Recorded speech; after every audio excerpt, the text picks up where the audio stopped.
업적인가 재앙인가 그런 제목으로 주님 말씀 나누겠습니다. 은혜와 축복의 시간 되어지기를 소망합니다. 솔로몬 왕이 역군을 일으켰습니다. 그 가나안 땅에 남아있던 가나안 7족 속 사람들을 전부 일으켜서 노예로 삼아서 그 사람들을 통하여서 위대한 건축을 했다라는 것을 말씀하십니다. 성전도 건축하고 왕궁도 건축하고 애굽 왕의 딸 공주를 위한 성도 또 짓고 그 다음에 밀로도 짓고 말씀했는데 밀로는 외곽에 성벽을 재건하였다라는 그런 이야기입니다. 예루살렘 성에 무너진 것 하솔 머깃도 게셀을 건축하려 하였습니다.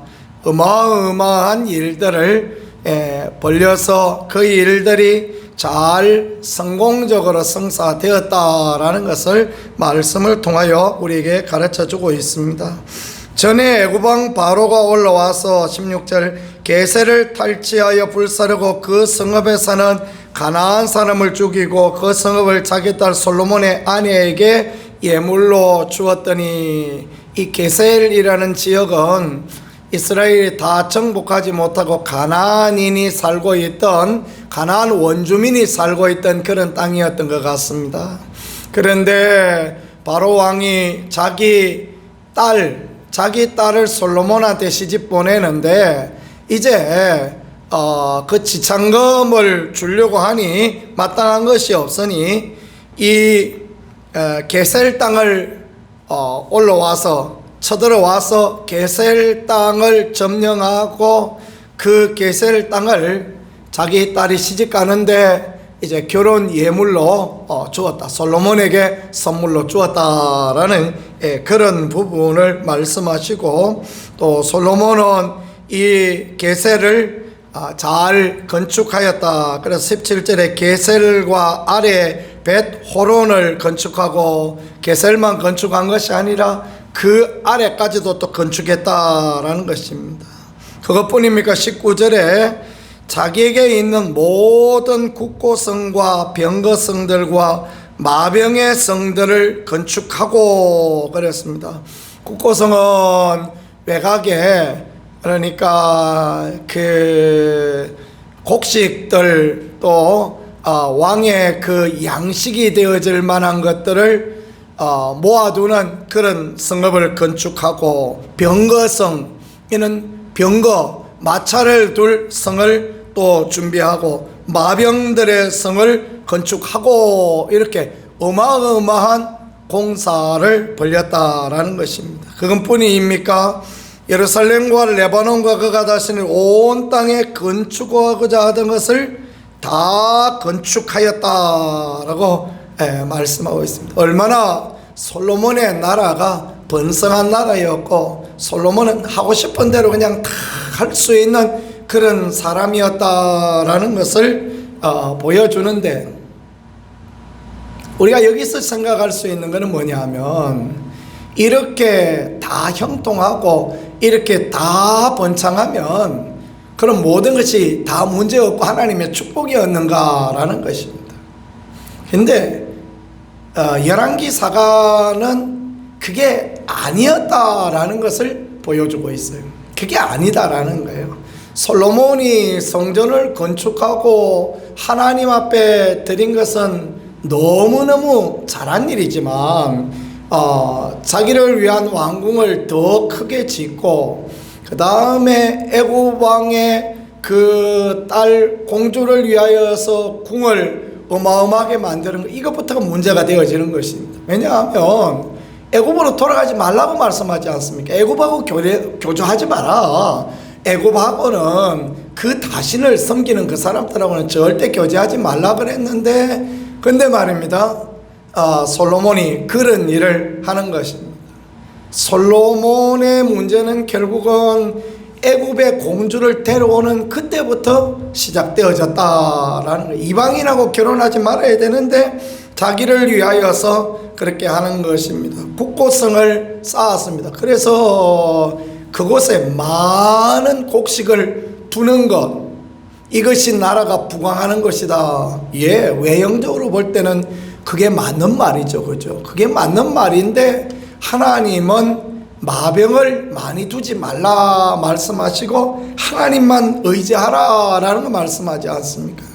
성전에 올라가는 노래 시편 127편에 보니까 하나님이 지켜주시지 않으면 파수꾼의 그 경성함이 헛사로다라고 그렇게 말씀하시잖아요. 수고하고 애쓰는 것들이 헛사다라고 그렇게 말씀하시는데, 병거를 위한 성을 만들고 마병의 성들을 건축하였다.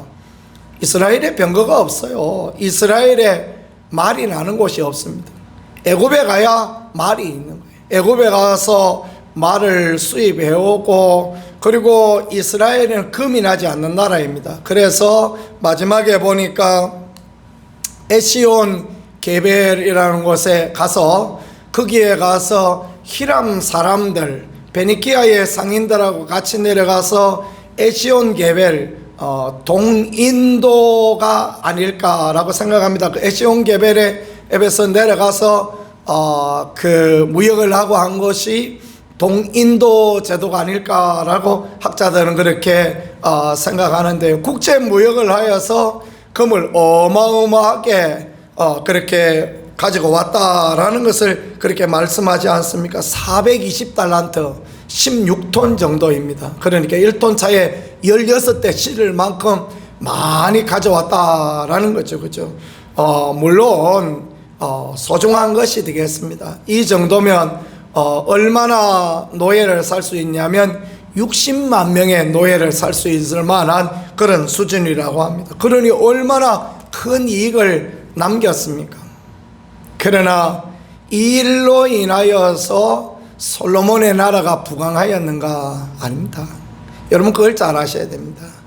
르호보암 때 그 아들 르호보암 때 나라의 그 12 중에 10조각이 떨어져서 북이스라엘로 떨어져 나갔습니다. 유다와 그 남쪽 지방에 남은 한 지파, 그 지파만 이제 남아있게 되어집니다. 왜 이런 문제가 생겼습니까?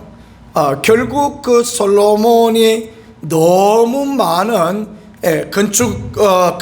건축을 하다가 보니까 백성이 너무너무 힘들고 어려웠다는 거예요. 나라는 잘 살게 되어졌는데, 나라는 부강하게 되어졌는데, 그 모양을 봤을 때는 금도 많고 막 성도 많고 마차도 많고 말도 많고 국고성도 건축하여서 어마어마했는데, 이게 업적이었는데 백성은 너무너무 살기가 어렵고 힘이 들었다라는 것입니다. 자기 과실을 위한 솔로몬의 업적은 결국은 나라가 망하게 되어지는 문제가 되었다라는 것을 열왕기서는 그렇게 보여주고 있는 것입니다. 그래서 15절에 16절에 17절에 계속해서 솔로몬이 게셀을 건축하였다라는 것을 말씀하고 있지 않습니까? 그 애굽으로부터 받은 땅을 의미하는 것이요, 또 애굽 왕의 공주 가져왔던 땅, 그 땅에다가 어마어마하게 건축하였다. 아주 모양새 있게 좋은 도시를 만들었다라는 것입니다. 거기에 수고와 거기에 애씀, 거기에 정말 들어가는 많은 노고들, 결국 백성은 피눈물을 흘릴 수밖에 없는 그런 부분이 되었다라는 것입니다. 그 돈은 솔로몬이 건축하였던 그 돈은 도대체 어디에서 나왔겠습니까? 그거는 백성들의 세금을 거둔 거기에서 나온 것입니다. 이 백성들의 삶은, 민초의 삶은 피폐해 가는데 자기를 위하여서는 어마어마한 것을 만들었더니 그가 성령으로 시작하였다가 육체로 막치는 그런 모양이 되었다라는 것을 그렇게 가르쳐 주시고 보여주고 있는 그런 부분입니다. 어떤 분은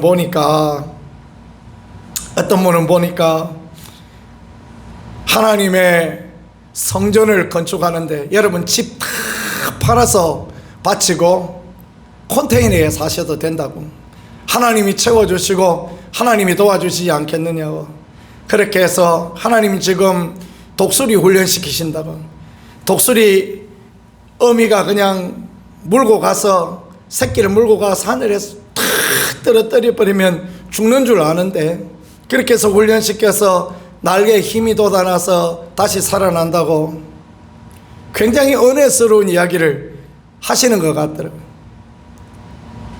그래서 어마어마한 성전을 건축하고 뭐 큰 교회를 사고 그런 것들을 보았습니다. 그게 과연 잘하는 것일까? 저는 하나님 앞에 그게 과연 잘하는 것일까? 물음표를 저는 가져봐야 된다.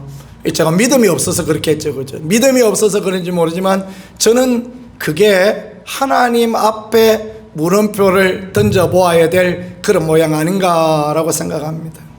그분은 본당을 세계에서 제일 큰 본당을 만들어야 된다. 그래서 지금도 수만 명이 들어가는 본당을 건축하였다 그러는데 하나님이 과연 그 부분을 기뻐하실까? 그런 물음표들을 저는 늘 그렇게 갖고 있습니다. 수많은 사람들이 상처를 받고 교회를 떠나고 수많은 사람들이 욕을 하고, 과연 목사는 그런 목회를 해야 되는가? 그럴 것 같으면 뭐 하려고 목사합니까? 그럴 것 같으면 사업하러 가지. 사업가가 더 낫지 않겠습니까? 그죠? 자기 배를 위하여서 하는 사업가가 더 낫지. 뭐 하려고 그 하나님의 이름을 팔아서 그렇게 할까? 어제 그 유튜브에 나온 서울 성수동에 있는 영안교회라는 교회 이야기가 어제 나왔습니다. 보니까 양병희 목사라는 분이 목회하는 교회인데 아마 통합적 교회가 아닐까라고 생각이 되어집니다. 제가 아는 저와 함께 믿음 생활을 하던 친구가 그 교회에 있다라는 이야기를 예전에 들었던 것 같습니다. 어제 보니까요, 이 교회가 어떤 결정을 했느냐 하면 성전 건축을 위하여 모아두었던 55억의 돈을 이웃의 어렵고 힘든 교회들이 살아나는 곳에 쓰겠다. 그래서 지역의 55개 교회, 서울 시내에 있는 그 55개 교회를 선정하여서 한 교회에다가 아무 조건 없이 1억 원씩을 그렇게 선교 헌금으로 보내어서, 그래서 그 교회들이 재정적으로 자립하고 일어나는데 보태고 우리 교회의 건축은 몇 년 뒤로 미루겠다라고 그런 발표를 하고, 젊은 분이 보니까 그거 추진위원장이시더라고요. 그 젊은 분이 나와서 그런 이야기를 하는데 참 귀하다라는 그런 생각이 들었습니다. 목사님은 보니까요, 저처럼 새파랗게 젊지 않습니다. 제가 보니까 60대 중반이나 그 이유가 되어질 것 같습니다. 아마 그보다 더 많을지도 모르겠습니다. 우리 김종복 장로님보다 더 연세 들어 보이십니다. 그러면 무슨 생각이 드시겠습니까? 내 은퇴하기 전에 멋지게 몇백억짜리 지어가지고 그렇게 해서 내가 은퇴해야 되지 않는가, 그런 생각을 할 수 있지 않겠습니까? 그죠? 얼마든지 그렇게 할 수 있고 주변에 그런 생각을 가진 분들이 여럿 있다라는 이야기도 들었습니다. 근데 그렇게 하는 게 과연 하나님 앞에 귀한 것일까라는 그런 물음표는 우리가 늘 가져보아야 되지 않을까라고 생각이 되어집니다. 수많은 건축을 하고 나니까 돈이 부족했습니다. 어렵습니다. 그래서 이제 어떻게 하느냐 하면 두로에 요청해서 히람에게 요청해서 그의 사공들을 불러서 에시온게벨에 가서 금을 구해와서 그 재정의 부족함을 메꾸었다라는 그런 부분을 오늘 이렇게 가르쳐 주고 있는데요. 솔로몬의 나라가 어려워진 건 뭐냐? 그 솔로몬의 나라가 애굽의 공주를 데리고 와서 왕비를 삼음으로 애굽의 잘못된 신앙이 결국은 이스라엘의 뿌리를 내리고, 그뿐 아니라 여러 주변 나라의 공주들을 데리고 와서 왕비를 삼았습니다. 그래서 솔로몬 왕이 1000명의 아내가 있었다 그러죠. 1000명은 어디에서 왔습니까? 다 이방 그 옆에 주위에서 온 거예요. 그러니까 아마 솔로몬의 나라는 결국은 잡것들이, 귀신들이 드글드글 끓는 그런 나라가 되어졌단 말이에요. 그러니까 솔로몬의 나라가 어려워질 수밖에 없고 힘들어질 수밖에 없는 거예요. 수많은 사람들이 있지만 여자의 말을 듣지 않는 남자가 세상에 어디 있습니까? 그런 이야기 있지 않습니까? 집에서 여인의 말을 잘 듣는 사람 이쪽에 모이라 그랬더니 많은 사람들이 이쪽에 모였습니다. 한 사람만 이쪽에 반대편에 있어요. 한 사람은, 그래서 물어봤다고 합니다. 당신은 왜 거기 있느냐? 당신은 왜 여인의 말을 듣지 않느냐? 그랬더니 우리 집 사람이 절대 사람 많은 곳에 가지 마라 그랬다고. 그래서 자기는 거기 있다고 그런다지 않습니까? 그렇습니다. 솔로몬의 나라가 어려운 게 뭐냐 하면 그 이방에서 가져온 신들 때문에 결국은 어려워졌다. 게셀을 건축하였다. 이게 솔로몬의 나라가 어려워진 것이며, 마병의 성도를 건축하고 국고성을 건축하고 병거성을 만들고 이 어마어마한 일을 했는데, 이 하나님이 기뻐하지 않는 어마어마한 일을 함으로 말미암아 솔로몬의 나라가 어려워진 것이다 라는 것을 열왕기는 그렇게 보여주고 있는 것입니다. 근데 여러분 잘 보아야 될 것이 있습니다. 솔로몬이 하나님의 그 여호와의 성전을 건축하고 해마다 3번씩 번제와 감사물을 드리고 여호와 앞에 제단에 분향하였다라는 거예요. 하나님도 섬기면서 이방도 섬겼다. 그래서 구약학자들이 신랄하게 비판하고 있는 것은 결국은 솔로몬 나라의 패망은 우상을 섬기고 세상을 따라갔고 그러면서 하나님도 섬기고 그랬더니 결국은 이 일이 하나님 앞에 기쁨이 되어지지 못하고 결국은 그 아들 르호보암 때 나라가 2조각 나며 근근히 명맥만 유지하는, 하나님의 약속의 명맥만 유지하는 그런 나라가 되어졌다라는 것, 그걸 그렇게 말씀하여 주시는 것입니다. 업적인가 아니면 재앙인가? 여러분 우리는 어떻게 생각합니까? 우리는 과연 어느 길을 향하여 달려가고 있는가라는 것, 그것들을 우리가 잘 생각해 보는 게 하나님 앞에 귀함이 되어지는 것입니다. 업적을 만들고 싶고 그러지 않은 사람이 세상에 누가 있겠습니까? 저도 그냥 제가 목회하는 날 동안 업적이 좀 있고 교회가 달라지고 모양새가 좋아지고 그러기를 늘 바라고 있습니다. 뭐 그런 욕심들이 없겠습니까? 그러나 그것보다 더 소중한 것은 무엇이겠습니까? 성도가 믿음으로 하나님 앞에 바라서고 성도의 가정이 하나님 앞에 복을 받고 성도가 또 하나님 앞에 올바로 서고 그러면 결국 교회가 잘 되는 거예요. 결국 교회가 하나님의 은혜 가운데 풍성하고 넉넉하게 되어지고 그와 같이 되어지는 것입니다. 인간적인 어떤 수단을 다 동원했던 솔로몬의 나라는 하나님의 은혜가 떠나니 그저 명맥만 유지하는 나라가 되어질 수밖에 없는 그런 모양이었고, 결국은 솔로몬에게서 성전에서 떠나간 백성들은 우상을 섬기는 그런 사람들이 되어지고 주전 722년에 아수르에 의해서 멸망당하는 그런 나라가 되어졌다라는 것은 우리에게 어떤 삶을 살아가야 될까, 어떤 모양의 삶을 살아가야 될까라는 것을 보여주는 그런 부분이 아닐까라고 생각합니다. 우리가 늘 기억해야 될 게 있어요. 이런 설교를 한다고 해서 의로워지는가? 아닙니다. 이런 설교를 듣는다고 해서 의로워지는가? 그것도 아닙니다. 그대로 행하는 게 중요한 거예요. 목사도 성도도 남을 비판하는 자리에 선다고 해서 자기가 의로워지는 게 아니고, 정말 하나님이 기뻐하시고 하나님이 좋아하시는 방향성을 향하여 나아갈 때 하나님 앞에 인정받고 하나님이 기뻐하시는 거룩한 삶이 되어지고 주님의 영광이 드러나는 복된 인생이 되어진다라는 겁니다. 우리 모두 주님의 기뻐심을, 주님의 은혜를 누릴 수 있는 그 바른 길을 가서 우리의 자자손손이 늘 하나님 앞에 은혜를 누리며 하나님의 축복을 누리는 그런 복된 길, 아름다운 길을 가는 우리 모두가 되어질 수 있기를 우리 구세주 예수 그리스도 이름으로 간절히 축복합니다.